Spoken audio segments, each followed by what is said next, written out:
Teach Climate meeting number 3. Yes. Welcome, everyone.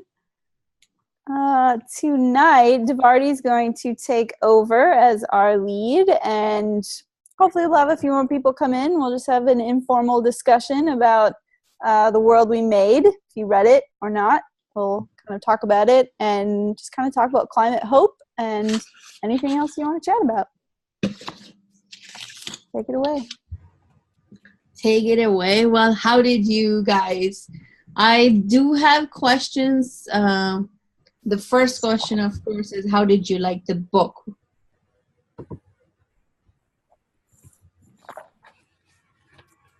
See, did you get a chance to read it? I read it. I was a little disconcerted by the dates. Because it's like, oh man, we're already behind. This is never gonna happen.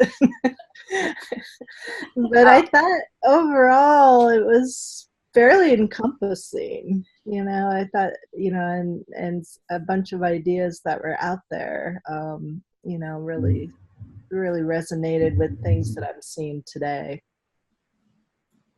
Yeah, no, I felt the same way with the dates. I mean, number one, I just had to figure out what the book was about and the time frame and who was writing. But then, yeah, I did get a little discouraged at times because things had passed. Devarty and I were talking about that before y'all got on. And I think the Pope's encyclical or the Pope's message happened before the book stated it would. So there's a hopeful piece. There you go. We catch the tail of the rat, the littlest hope we could get. We're gonna hold on to it. Yeah, that's how we do this work. That is true. Well, there's overall, I thought there was so many things that first, yes, it bothered me too, getting my mind into where I am, what year I am, and I shared with Jenna. The pictures just threw me off.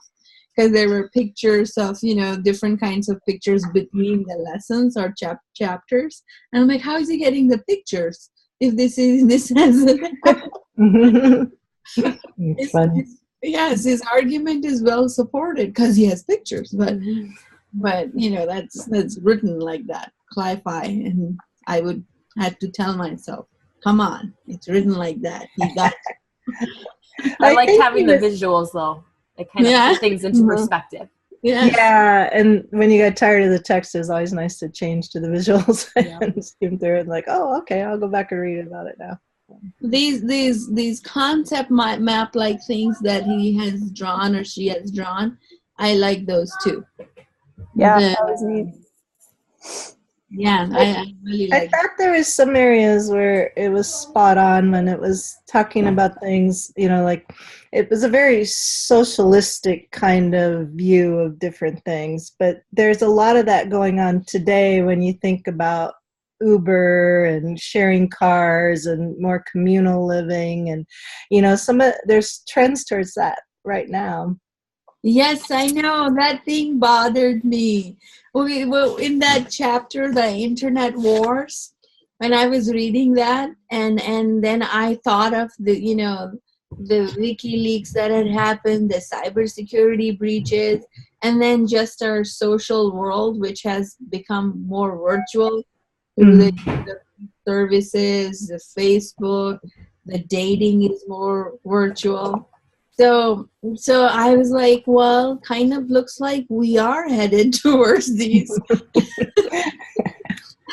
And then, in the diagram, he was using these words like mind shares and neutrality. And I was like, oh my God, there's people who think about these things from a completely different level. Mm-hmm.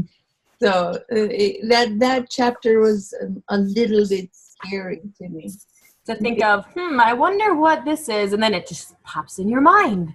A little concerning to me. Yes. So yes, that chapter was tough. The happy chapter, I'll share the happy chapter that gave me a lot of joy, was, of course, the education one. And I went straight to that. That was the first one I read. It was the Education Unlimited. And they talked about the designing spaces. Oh, yeah. Yeah, self-organized learning. So here's the good news that I can say for that for sure. So UMN has that designing spaces for multiple use. They have a whole research group that does that, and I'll describe that in a bit. UNL has it. We have that research group. They take a space, they design it, they completely, it's a fluid design. That means it can become a classroom, it can become a discussion room, it can become an active learning space, it can become a library, it can become a lounge. And these spaces have Wi-Fi, these spaces have features like Zoom, these spaces have shared computers where you can work on creating products together. These spaces have 1-minute video capacities, so you can record a video of presentation, working on portfolios, CVs. Penn State has a wonderful space, and all of these spaces are open for interdisciplinary collaboration. So that whole concept of self-organized learning and designing spaces, that spoke to me.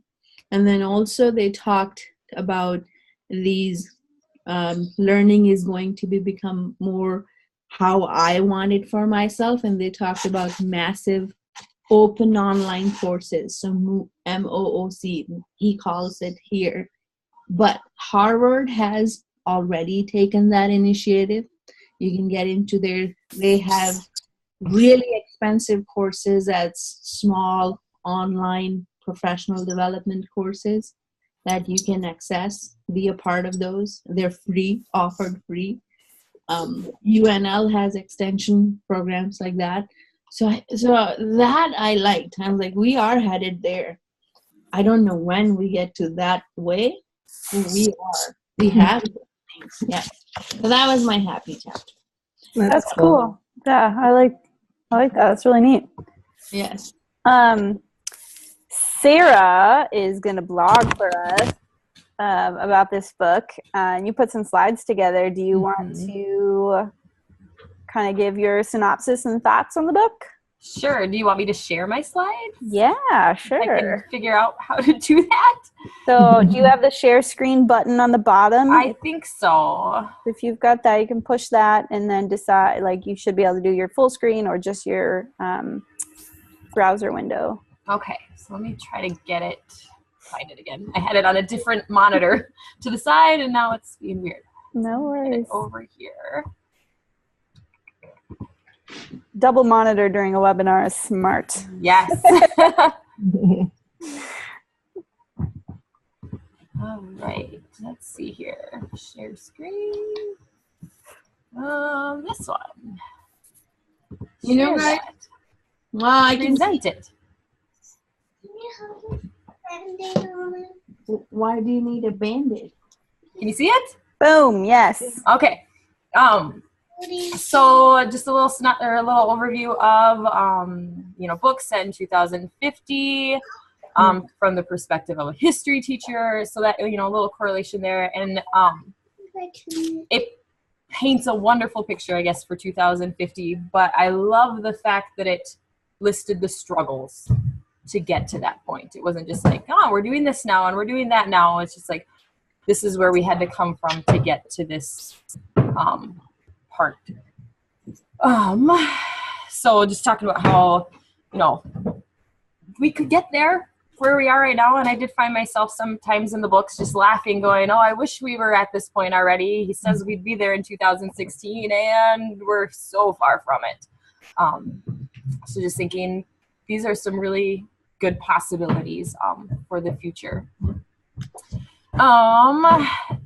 So initially I found it a little hard to, dive into the book or really absorb it, just, thinking of, like you guys, about the time and where it was placed and like, what are we talking about here? But then once I started, getting into each of the different sections and each of the changes that were happening, it's hard to put the book down.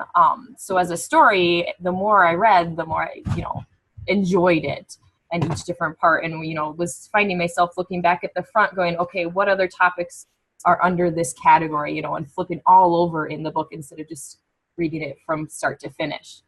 So I really like that about the book as well. From a teaching, I guess I have a little quote in here that I thought was interesting from the character. He said he got an email. I don't know if I remember, was it from his dad that was working on Yeah, he died after that. Yeah, shortly after sending this email about this conflict over water, and just wondering, can we just put our differences aside and just see what's going on in front of us, and looking at that, regardless of your beliefs, we have this resource that we need to take care of and share. And so I thought that was just a really powerful quote or message in that email that was there. I thought it resonated with me because, to begin with, if you think the other way, most of these disputes have started as about sharing the resources, and then different groups have come in with their own cultural and religious perspectives. So it is eventually all about, this is a resource and who gets the most of it. Mm-hmm. The equity issue is always there, and who is responsible, so who is going to fix most of it. So it did, that sounds like some conversations from the COP23 right now. Yeah.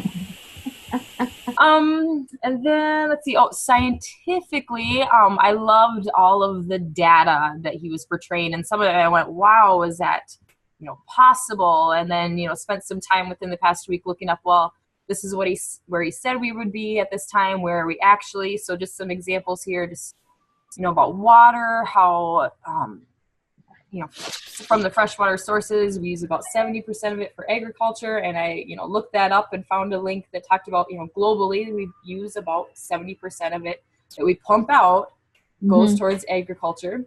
Talked about youth unemployment rates and, increasing.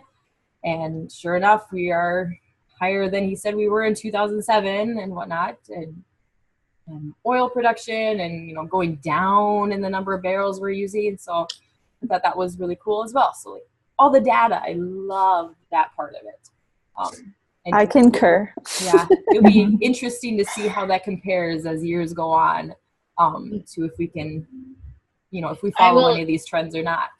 Yes, and I will add to the happy news here, the honeybee part where they talk about biodiversity, and he gives a little note about honeybees and how the honeybees died out 70%, something like that.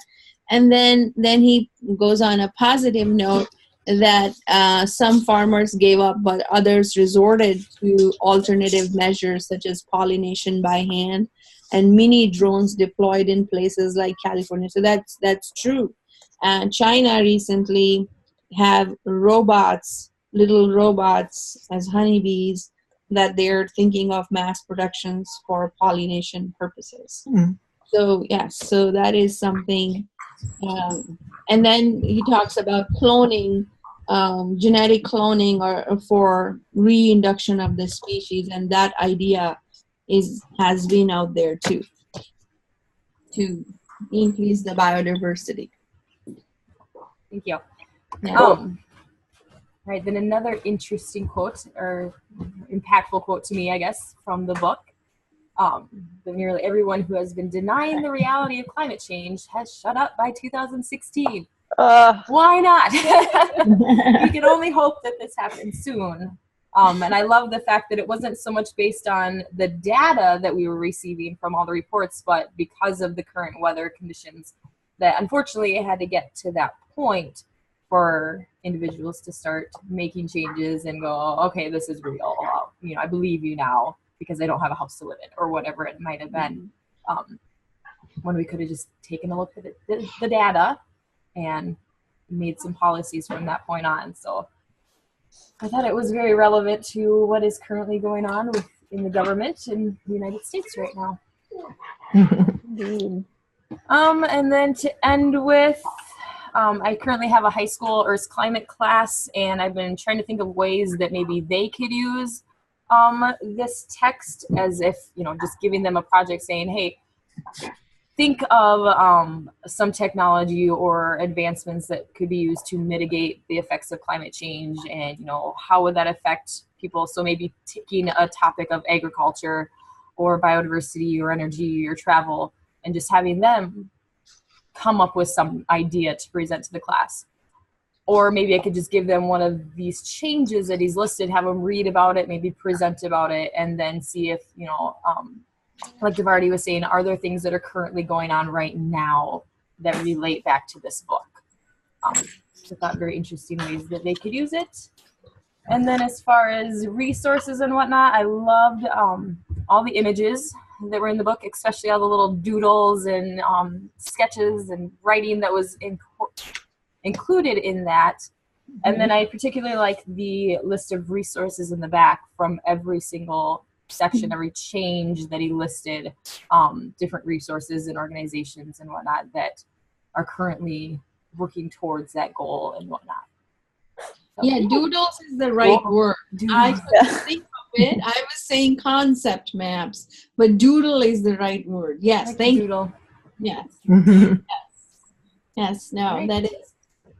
And that is all I've got. Great. Thanks, Sarah. That was awesome. I like your ideas to use with your class. You'll have to let us know how that goes. Yeah.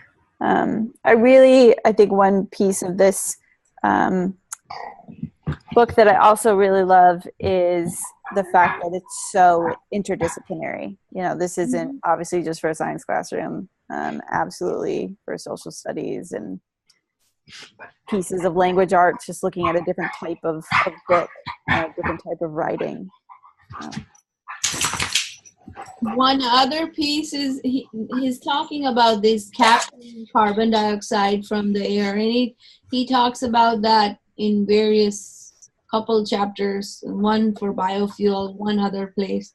But I saw recently a video, I think it's on TV, they were showing, why I have this, can't remember, but they talked about China has these, they're using it for controlling pollutions, but it captures carbon, and then they clean the filters, and then they have the actual carbon that they compress, and they're using it to make jewelry. Interesting. Yes, you should. It's or something, but it's floating around. We saw it a couple days with my teachers when they were thinking into. They're like long structures, and the filters open up. Happens twice or thrice in a day because they have a lot of soot in the air, and so it captures that. And carbon particles are captured, and he was showing a packet like, this is how when we clean our filters we get this carbon, and then we compress it, and we make jewelry. You could buy that jewelry and support those efforts. So the technology is probably an answer, or has multiple answers for this issue. Not there. Like, I can't think of. So now you've got the engineer in me wondering, that's going to take a lot of energy to turn that into jewelry. So, what's your net carbon output? What's the net? Maybe the jewelry company is run by wind. Or something. Yeah, I'm wondering, what's their energy source? What's your name, Mommy? One of the things that I liked, I was just at Biosphere 2 all day on Sunday, working with a group of people, where they're trying to create a new living space out there out of an old building they have that would be used for like groups of students to go out and use the biosphere, teachers and workshops, things like that.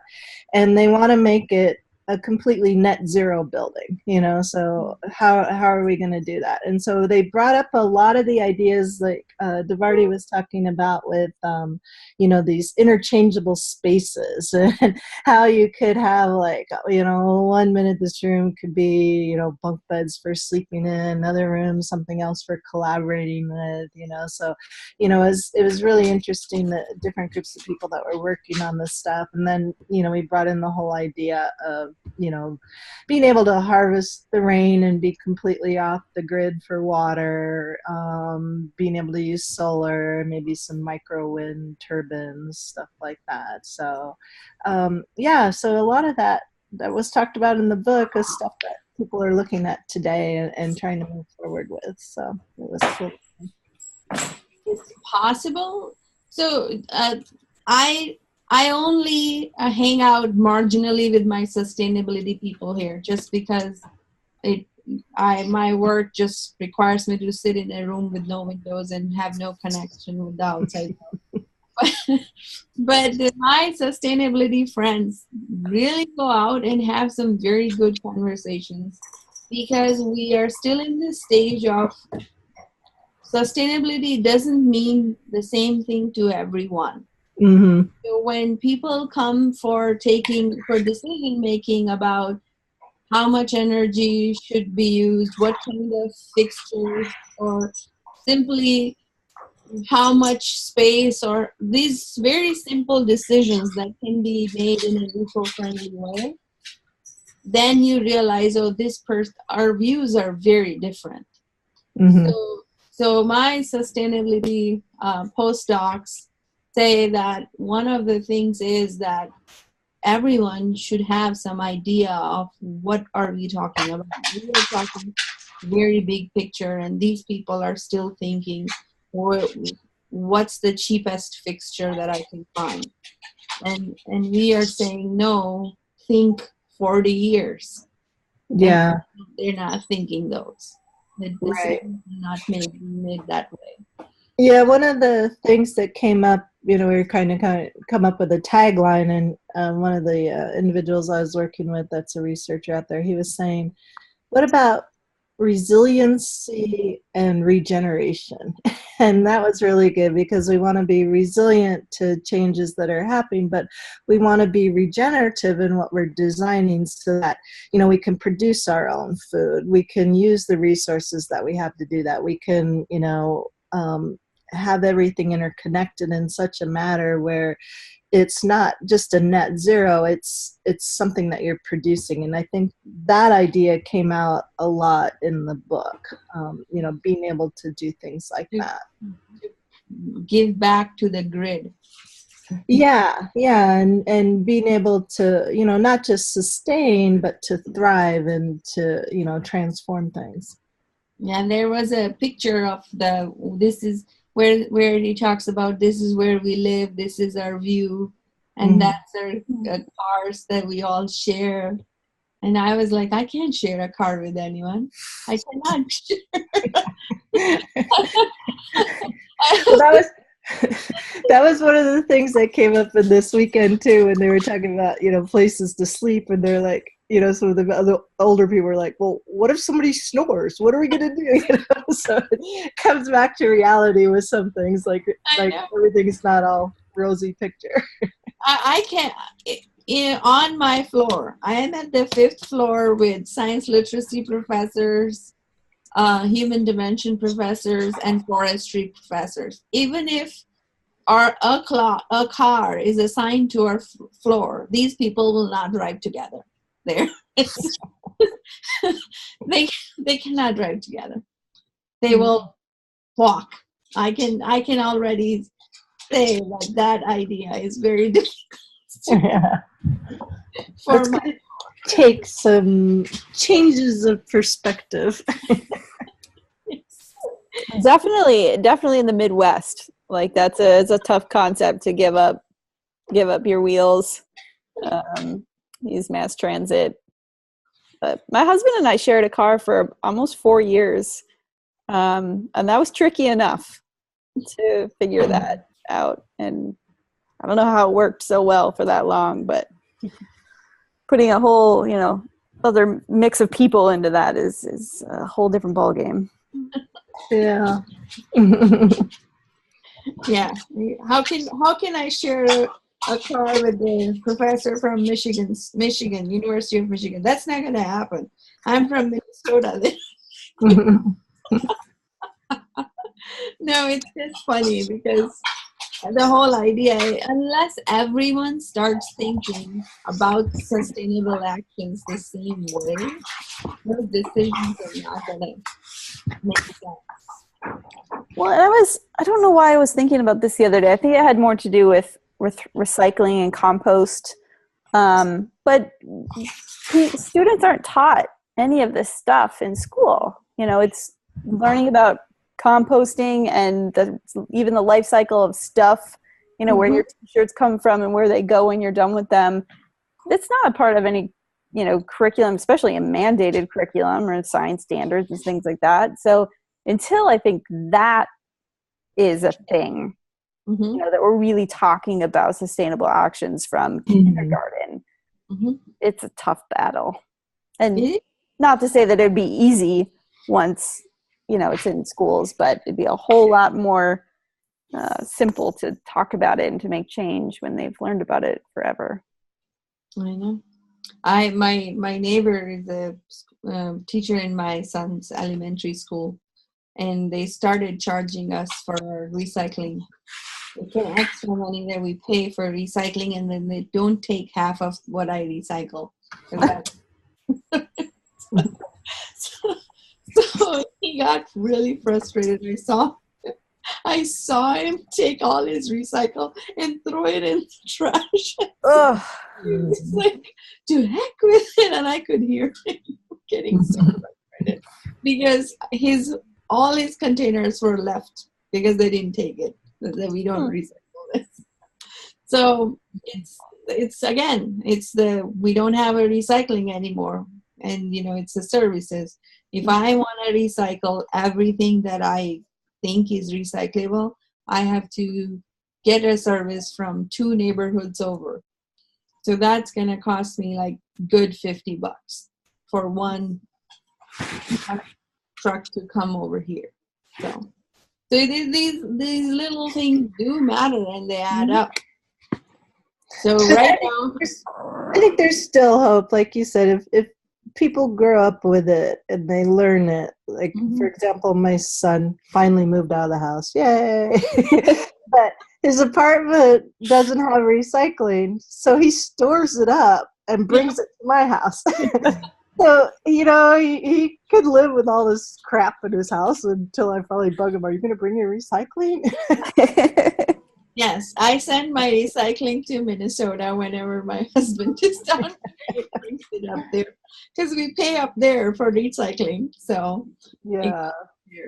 But and our neighbors, they have the same thing. They have a son who lives in the other neighborhood. So Derek complains but takes his dad's recycling. See, it's all of us that are so passionate and have grown up with it. It just becomes part of us. Yeah, I think it does. It gets there. And it's a matter, like you said, of just working with people to make it their passion too. The guilt is there, and I you know what? Ever since I moved here, this has been 14 years now. That guilt came in for various ways. Where the muffins were huge, so eating a muffin in the morning had a guilt. Oh my God, this is huge! I'm eating a cake, but no, it's a muffin.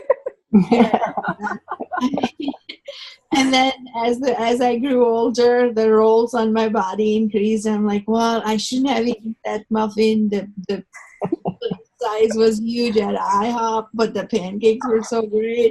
The guilt has never gone away. I should recycle this bottle. Okay, I'm going to smuggle it to work. And somebody's watching me, but We do what needs to be done. Yeah, but those things are just the guilt that makes you work. I should recycle. There's some guilt. One of the things in the book that I really liked was he talked about, the mentality is so much less materialistic than before now. And, so that's one thing I'm looking at in my own life. It's like, yeah, I don't really need that. Or I can get rid of this, or I can share that with somebody, or, so that was encouraging to see and to have me like reflect on things in my own life. So I liked that in there. And then I also liked how he talked about things were really built to last. And, that comes back to, stuff that, I still have stuff that my mom had when she was married back in 1950, like it was built to last. It was built to last. Yeah, so we go back towards that mentality. I think that would be great too. Mm-hmm. Yeah, I enjoyed reading that part. That was a happy chapter. And I feel like we're starting to kind of go back to that, or even go into this kind of minimalism, less materialistic kind of sense of living. And I don't know, once you do it, it's hard to go back. I kind of came out a few years ago, and it feels good. If you haven't read I don't know what the actual title, The Magic of Tidying Up. If you haven't read that book, The KonMari Method. I was going to say it's that Japanese girl. No, I read pieces of it. She scares me. It's like... It's intense. I'm not going to lie. No. But it is... How can I throw away a piece of paper where my daughter has like put a dot on it? That's just... Take a picture. That's true. That is true. No, I don't have kids, but I do. I have stuff from when I was in kindergarten, and I went through it, and I was like, okay, this has 3 math problems on it that I did when I was 6. I don't care about it at all. Jenna, I come from a culture where if you ask my mom what she saved for me, she would say, I saved you. And recycled everything else. Right. And so, and it's over here, and I still throw away a lot, and now my kid will pick it up from the bin and say, I made this for you. Be incognito about that stuff. But I did have a conversation with their teacher. I'm like, why don't we do... Well, you can ask the parents. We can provide limited number of big papers, and they can 5 drawings on a big paper, 5 or 10, and then I can have these big sheets that I can, they do a seasonal stuff. So fall, all the drawings can be on one sheet of paper. There you go. It's like, no, it's not hands-on. It's not individualistic. I'm like, okay, take all your paper. There you go. So, awesome. Yeah, but she's from Japan, isn't she? KonMari? Yep. No, I read pieces of it. Scares me. No. It is, you really need to buy into it. And I totally drank the Kool-Aid, and I did it in my house. Really a second time. The first time I did it without knowing that's what I was doing. I just moved into a very small place, and so I had to get rid of a lot. But it's very powerful. And there were pieces of it where I was like, I'm not going to do that part. But just going through and really like surrounding yourself with the things that bring you joy, that are very purposeful, and that you're not holding on to the past, or you're not, waiting to use something in the future. It's just what is the here and now. And that means I'll have to let go of all my coffee mugs. It's possible. You can't save them all. But if it's worth a read. It's really short. And if you end up doing it, it's life-changing, I will say. So okay, I'll think about it. Okay. That's all I ask.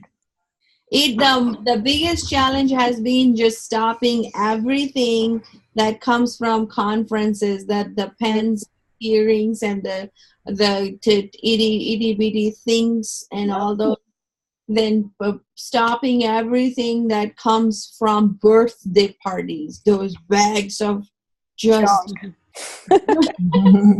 yes, and those I have those under control. And my paper is mostly controlled because I moved, and then I have to have an office that moves with me. So, but still, most paper comes from kids' schools. Mm-hmm. That's where it's coming from. I don't have that problem yet.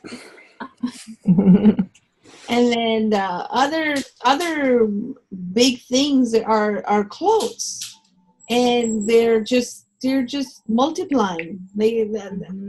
I am buying, but they are multiplying for the kids. They're reading in their closets. So, and of course, there's a movie. Then you have to get the T-shirts. It brings them joy, and that brings me. I don't know. This wasn't the case. When I was growing up, we got clothes 3 times a year. And that's not the culture here. I cannot tell my kid 3 times a year. I got them on my birthday, on Christmas, and on Diwali. That's like our Thanksgiving. 3 times a year. That was it. And that was 5. Different culture, that's for sure. Yes, and so nope. Now we have to have all 7 T-shirts for all 7 or however many princesses there are. So, I don't know how to fight that, but I don't know. It's tough, and I think she does talk a little bit about kids, and it's kids are definitely harder to go through that. But if it's a toy comes in, a toy goes out. Or we have friends that box up toys and take them out 6 months later. It's like, oh, new toys. They're not. You just haven't seen them for a while. This year, I put a random toy bucket right next to the Halloween candy, and I got rid of. I was like, I feel so bad, but I had a candy bucket, and then the little random plastic stuff. I put it back. And I said, you can have it. And that's awesome. They took it. They just took it. And he was just awesome. So cool. I'm gonna share my screen real quick. And just show a couple of quick things. Nothing profound. Just an activity that I found that I don't know if this is gonna work. So just an activity spotlight. This is from the Clean Network, which Davardi is now a member of their board. Is that what it is? I know. I have to send a picture. It's going to be official. I don't have a picture. I mean, a nice picture. I took go do some headshots. Huh? Go do some headshots. Yeah, but again, I don't want to spend money on it, Jenna. You have to realize I'm a postdoc. Go find the art building. There's some lovely photography students that'll do it. I didn't think of that. Yeah, use your resources. Okay. Okay, so this activity, which is called Power for Developing Countries, is a small group activity. They're doing engineering to design energy systems for off-grid towns. I just did a quick search for, I can't remember what I searched when I found this, but it looked really cool. Comes from Teach Engineering. That's another awesome repository of engineering lessons. I've used that a lot. Awesome. Yeah.